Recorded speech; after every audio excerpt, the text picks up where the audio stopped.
Funding for this program was provided by the National Oceanic and Atmospheric Administration, providing forecasts and research into weather and climate-related events and acting as steward for America's coastal and marine resources.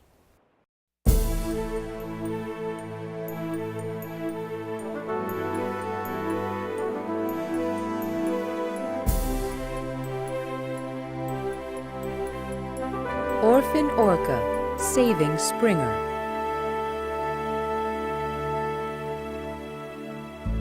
January 14, 2002 begins like any other workday in Seattle, Washington. Commuters hurry on their way, the streets are congested, and the ferry plows its daily course across Puget Sound.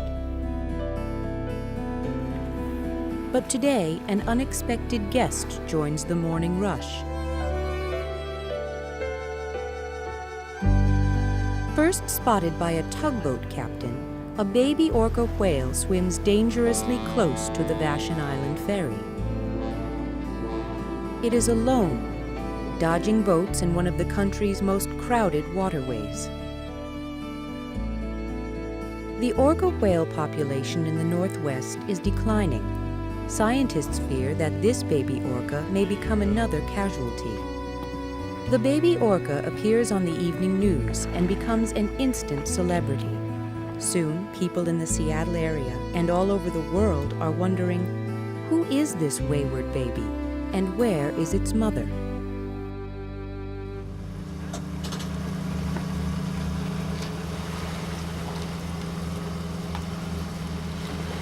A dead adult female orca washes up on the beach in Dungeness, Washington.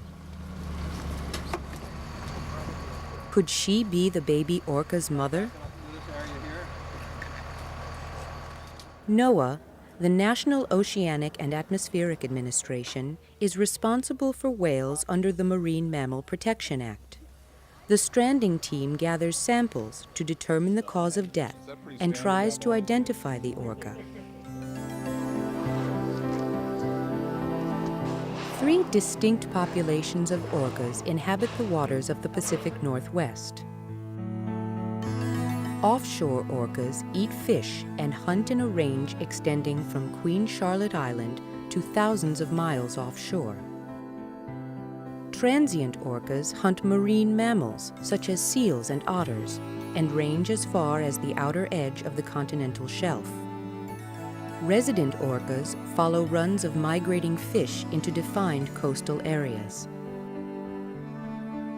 Individual whales can be identified by unique markings on the dorsal fin, such as nicks and scars, and the pigmentation of the gray saddle patch at the base of the fin. The shape of the fin helps researchers distinguish between offshore, transient, and resident orcas. An offshore orca's fin is rounded, but has a sharp angle at the rear corner. A transient orca's dorsal fin is pointed. A resident orca's dorsal fin is continuously rounded. The Dungeness whale is identified as a transient. The baby orca eats salmon, which suggests it may be a resident orca. The dead female is not the baby's mother. Resident orca whales live in small family groups called pods. At the heart of the orca pod is the mother whale. A mother and her children, even her adult sons, stay together as a family all their lives. The mother whale passes the traditions and habits of the family along to her offspring. Those matrilines form the structure of all resident orca pods. The pods join together to form extended clans and communities. Resident orcas are organized into 2 distinct communities. Southern resident orcas feed in the waters off the southern half of Vancouver Island and into Puget Sound. The northern resident community travels between Frederick Sound, Alaska, and the Inland Passage of Vancouver Island. In Puget Sound, Ken Balcom from the Center for Whale Research interacts with the small whale, compares the baby's dorsal fin and markings to photographs of the resident community and determines its sex. The baby is a female. In the Northwest, we have photo ID efforts, taking pictures of every whale from almost date of birth through their growth phase to maturity. We share our pictures with each other, keep track of every whale, and when we see one missing and it turns up somewhere else, everybody is excited and notifies each other. It's a comprehensive study that's going on from here to Alaska. The baby's age, sex, and eye patch markings suggest that the little orca may belong to the northern resident community of whales.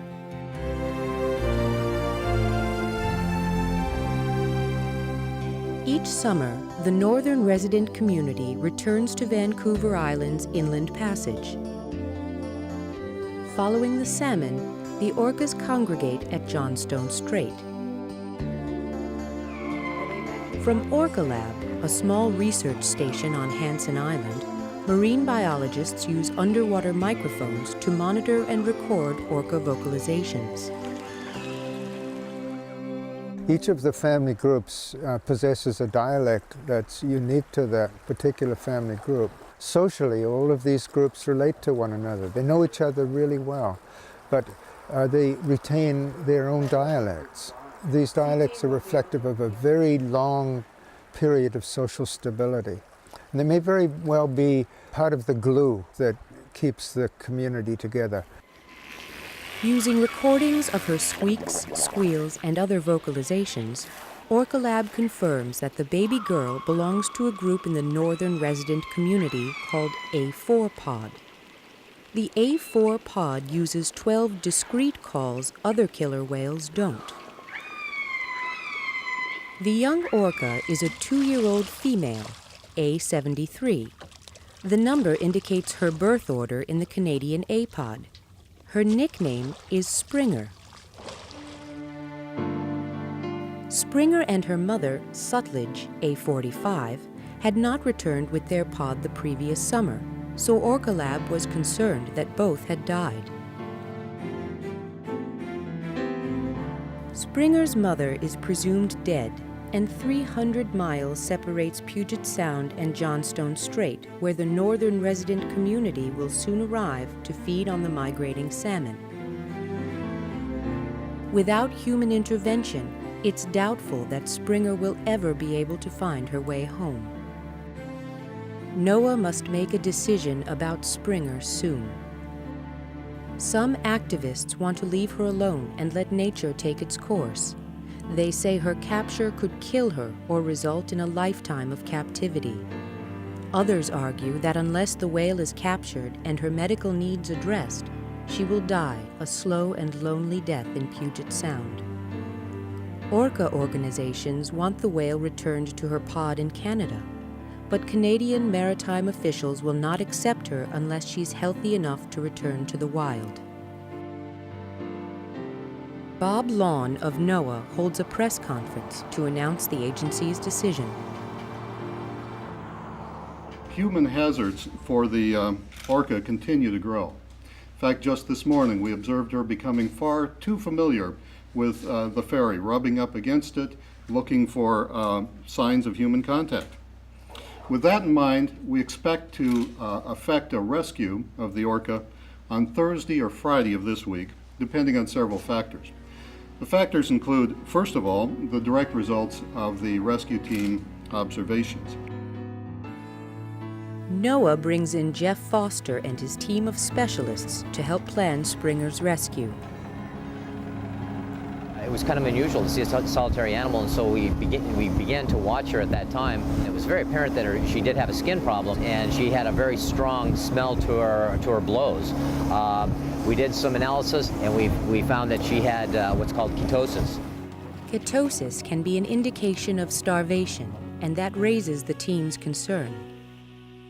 Team members rub the baby's tail fluke with a soft rope. They want her to become accustomed to the sensation so she won't panic when they use it to control her during the rescue. We're just kind of trying to keep her interest in the boat, and you can see that she's responding very well to the interaction Her skin, it must be very itchy for her, and she sure likes the sensation of being able to rub her down.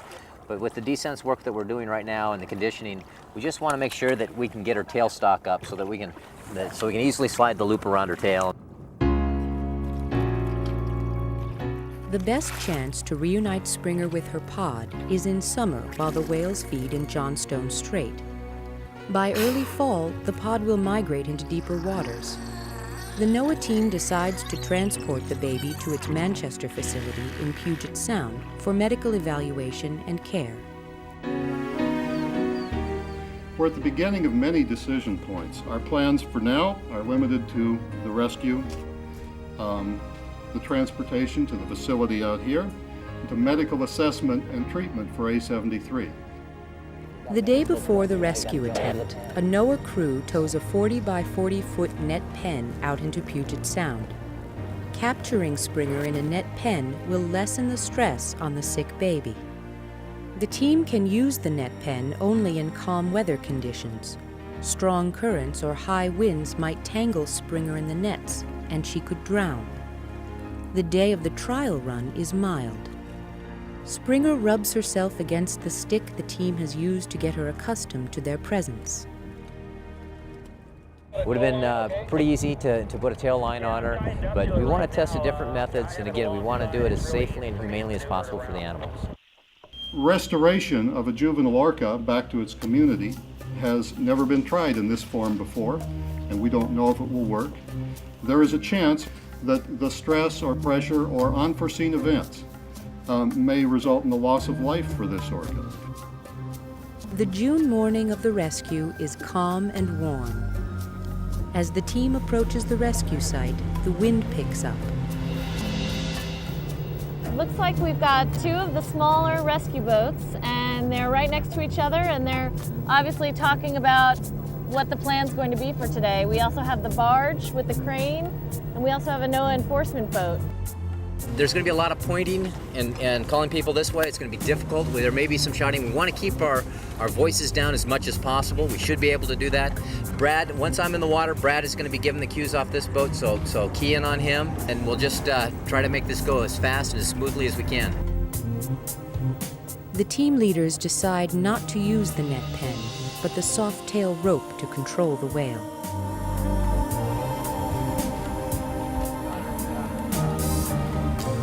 As the rope tightens around her tail fluke, Springer becomes upset and attempts to dive.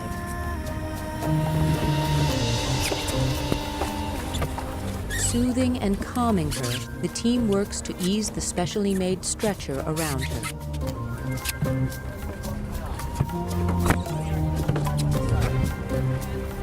The baby's vocalizations increase. She is clearly upset, but securely positioned between the two boats. I'm just going to hold her if you can come down and The team quickly secures the stretcher. The crane boat approaches. Cables and ropes are attached to the stretcher.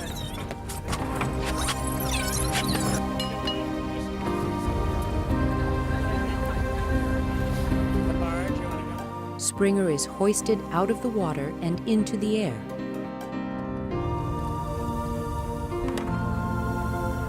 She falls silent. Gently, she is lowered onto a piece of foam rubber where the team will keep her skin wet and cool.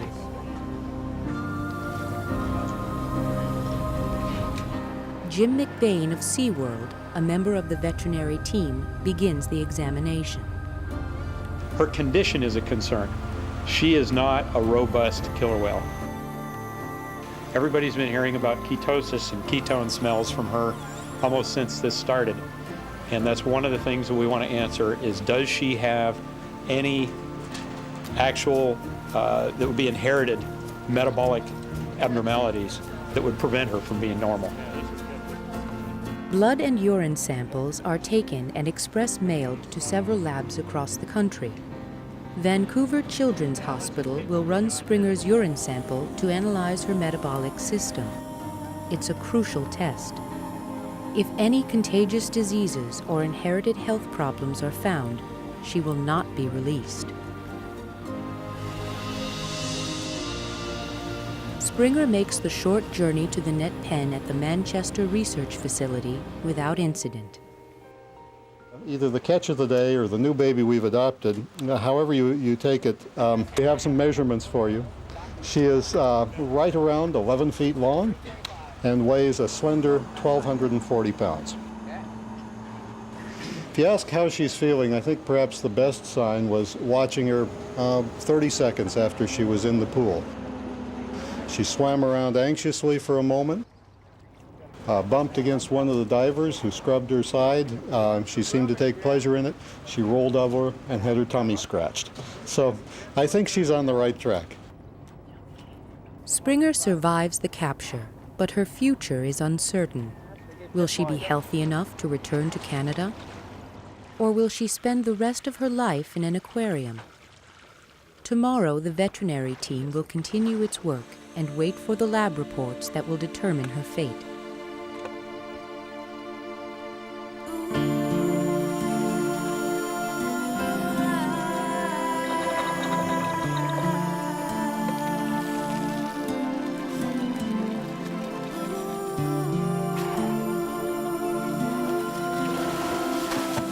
Springer becomes accustomed to her temporary home as scientists monitor her activity.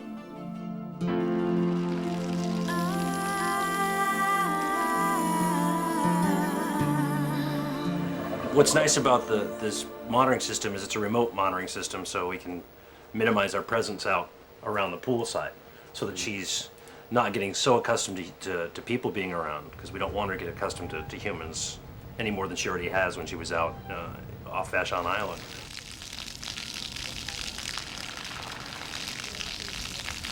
Within the week, the test results are in. Springer has no serious metabolic problems, but she is underweight, her skin is in poor condition, and she is infected with intestinal parasites. Salmon, injected with antibiotics, are sent down a chute into the pen to treat her skin problem.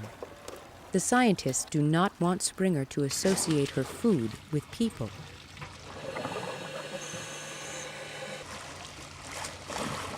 The biggest challenge right now is to keep her mentally stimulated. So we try to do that with the various objects in the tank, enrichment devices that are natural, like kelp and water and logs and that kind of thing, and just to try to keep her as active and stimulated as we possibly can. Over the next few weeks, Springer gains 150 pounds. Her skin condition dramatically improves. After nearly a month, she is healthy and ready to go. This will be her last night at the Manchester facility. Tomorrow, she will begin her 300-mile journey home.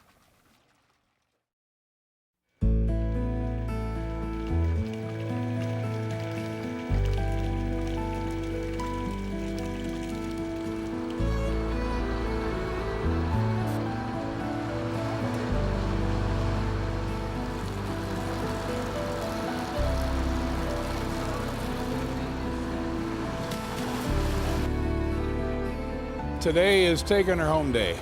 35 years ago, I took Shamu south to San Diego, and now I'll be able to pay back, take one back to the wild. No young orca has ever rejoined its family pod after separation. Everyone hopes Springer will be the first. The team pulls up the bottom of the net pen and prepares to put the whale on the stretcher and lift her into a transport box on the high-speed catamaran. The cradle is the box that will transport her in. She'll be hanging in the stretcher. It'll be a lot like a hammock. She'll rest very comfortably there, and then we'll fill that with water so she'll be neutrally buoyant. Keep the water circulating throughout the voyage, keep her nice and cool and nice and moist. And then we'll work our way up north.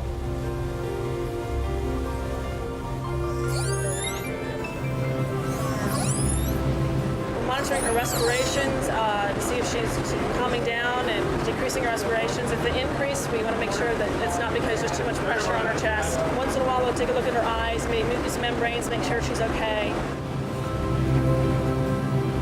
It's the first time we've ever done something like this to this extent. It's a huge experiment, and we hope that it really works out fine. Once we're up there, we don't really know what to expect. We're looking for certain groups of animals is our preference, and that would be A24, which is her grandmother. She's a matriarch in that pod. If that isn't an option, then we'll try to go to A11 group, and those are another group that she's related to. Since we've changed the pitch of the boat, it's she's starting to vocalize, you know. Things have just changed now, so yeah, she's just looking around. She's trying to see what's going on, and a good girl. After 10 hours, the catamaran arrives. The Namgis band of the Hansen Island First Nation waits for Springer in Dong Chong Bay. The killer whale is integral to their folklore and art. To welcome Springer home, they release 40 salmon into her holding pen. Vessels crowded with spectators watch as she is transferred to a barge and taken to the net pen. As evening falls, Springer is gently placed inside the pen.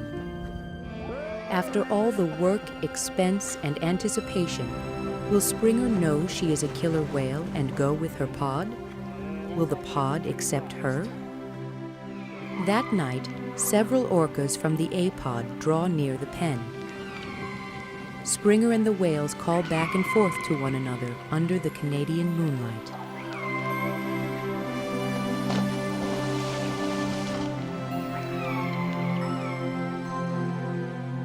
The next morning, the A-pod returns to the bay. The team attaches a temporary radio transmitter to Springer's side. The transmitter will track and monitor Springer's behavior. Drop the net, open it up. It's being done now.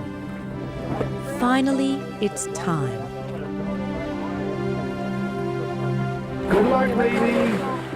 As members of the A-pod come close to the net pen, the team pushes Springer under the edge of the pen. Got her over? Push under. Oh, yeah. No, go ahead. We're on.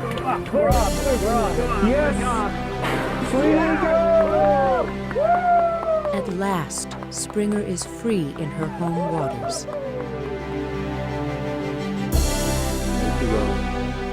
The team is elated. Springer quickly swims toward her relatives. Then she turns away, keeping her distance from the pod.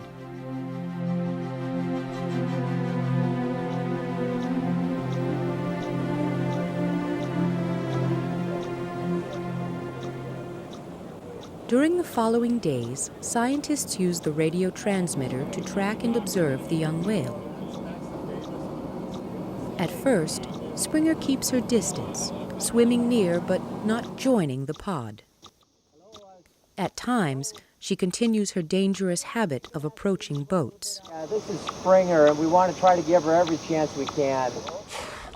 At one point, scientists look on in amazement as A51, a 16-year-old female named Nodalis, rounds Springer up and pushes her toward the pod.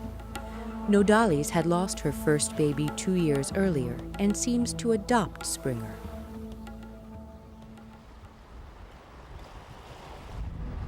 At the beginning of autumn, Springer swims up the coast to Alaska with her pod. She must survive the harsh winter oceans and all the hazards faced by her species. Because of their position at the top of the food chain, killer whales are especially sensitive to changes in the health of the ecosystem.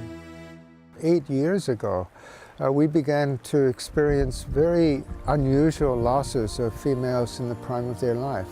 And I think there are 5 of them now. And this is startling and very worrying.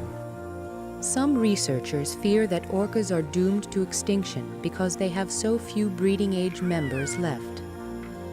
Young animals, such as Springer's mother, are vanishing. 7 of the last 8 calves born to Springer's immediate family have died. As spring turns to summer, millions of salmon begin the return to their rivers of origin in Vancouver's Inland Passageway. As they've done for thousands of years, members of the APOD return to Johnstone Strait. There is no sign of Springer. Every day, whale-watching boats loaded with tourists leave Telegraph Cove, eager to catch a glimpse of humpbacks, porpoises, and orcas gathering to feed on the returning salmon.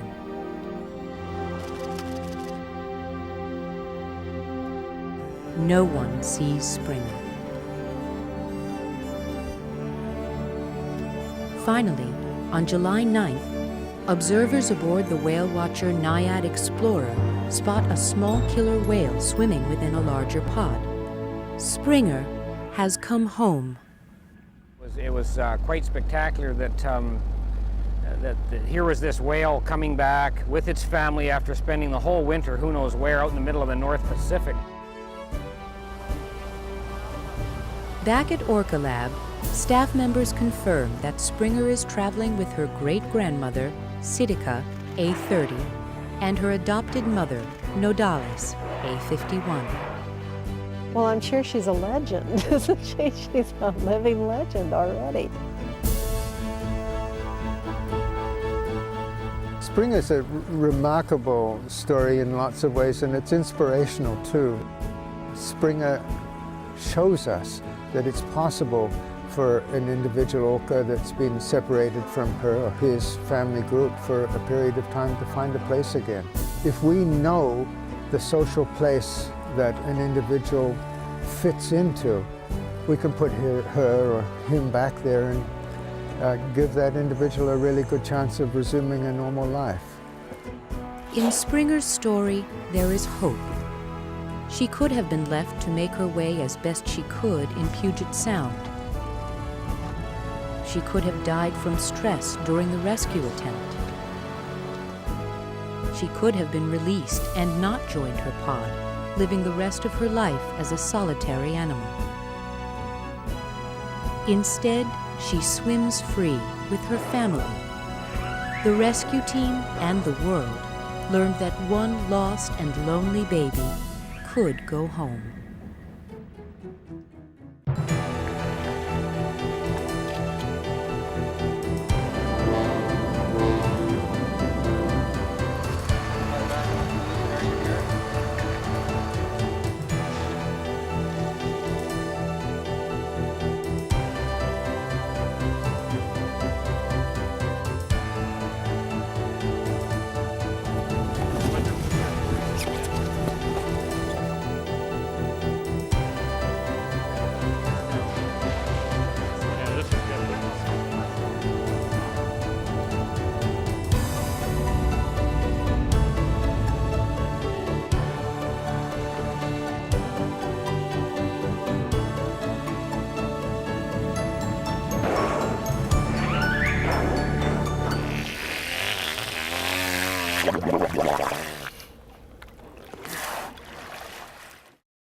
Funding for this program was provided by the National Oceanic and Atmospheric Administration, providing forecasts and research into weather and climate-related events and acting as steward for America's coastal and marine resources.